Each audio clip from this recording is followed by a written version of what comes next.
Topic 3.2, using models to multiply fractions. Before we actually start using models to multiply fractions, let's review how to use models to represent multiplication in general. So take this problem, for example, 38 times 25. We can use a rectangle and an area model to represent the solution to this problem.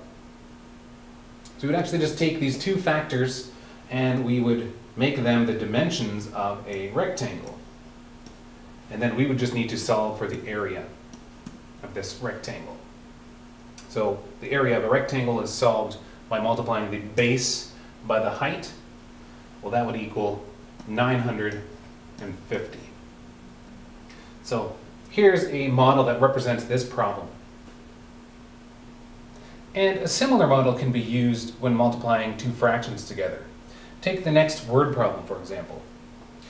1/4 of a cherry pie was left over after dinner.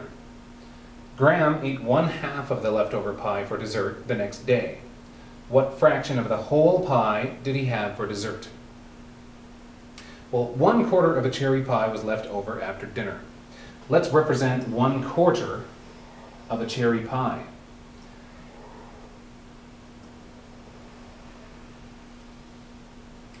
Okay, what I'm going to do is just shade in 1/4 of the cherry pie. Now, Graham ate 1/2 of the leftover pie for dessert the next day. So he ate half of the leftover pie, which was 1/4. So half of this can be represented by shading in half of the quarter. What fraction of the whole pie did he have for dessert? Well, if each of these quarters were split into two,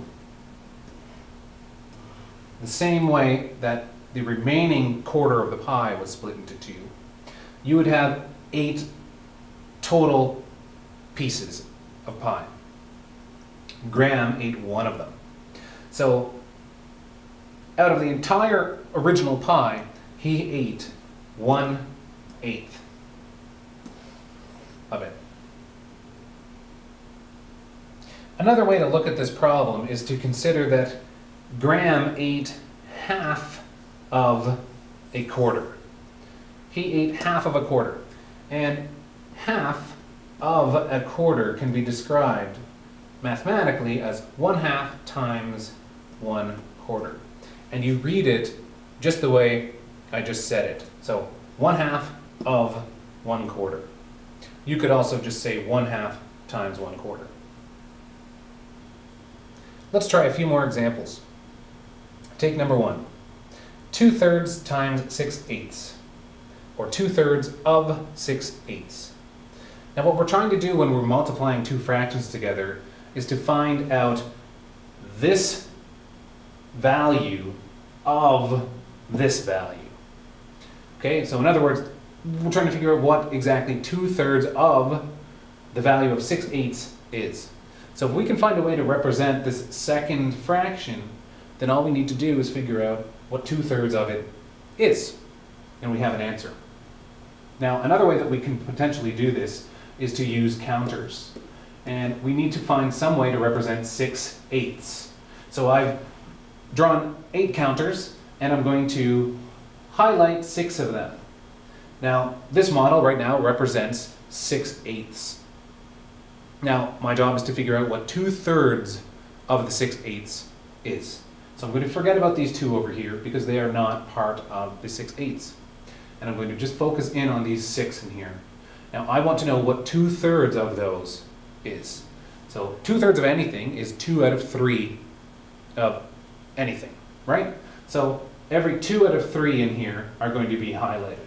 So what I'm going to do is highlight 2 out of every 3, which would be actually 4 in this case. And those 4 rather, are going to represent my 2/3 of 6/8. Now that would be 4 out of a total original 8 counters. And this can be simplified to equal 1 half. So 2/3 of 6/8, or 2/3 times 6/8 is 1/2. How about question 2? Now we could solve it this way, but I'm going to solve, in fact, the last two problems using the rectangular area model. That's the one you'll see most often in your textbook, so that's the one we'll go over a couple of more times. So we'll start by just drawing a rectangle, and remember that you want to represent the area here. And in order to represent an area, you need 2 dimensions for your rectangle. So where do you get your dimensions? Get your dimensions from the denominators of the 2 fractions you're trying to multiply. So we need to represent the dimension of 2 and the dimension of 4. Now, we're trying to figure out what half of 3/4 is.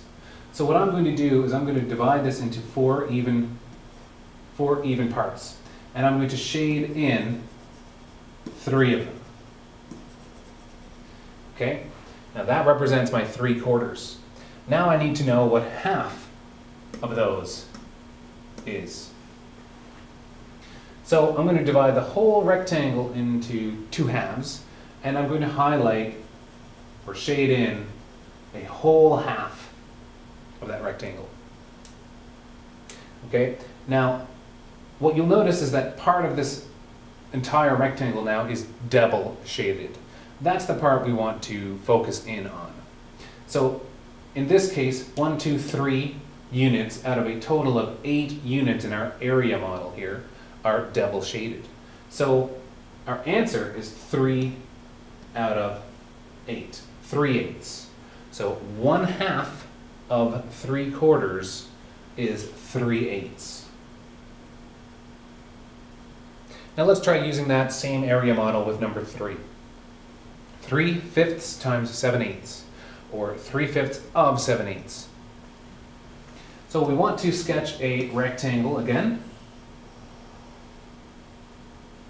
And this time we're going to be using 5 and 8 for the dimensions. And we're trying to figure out what 3/5 of 7/8 is. So let's start with the 8s. I'm going to divide this up into 8 even parts. And I'm going to shade 7 of them.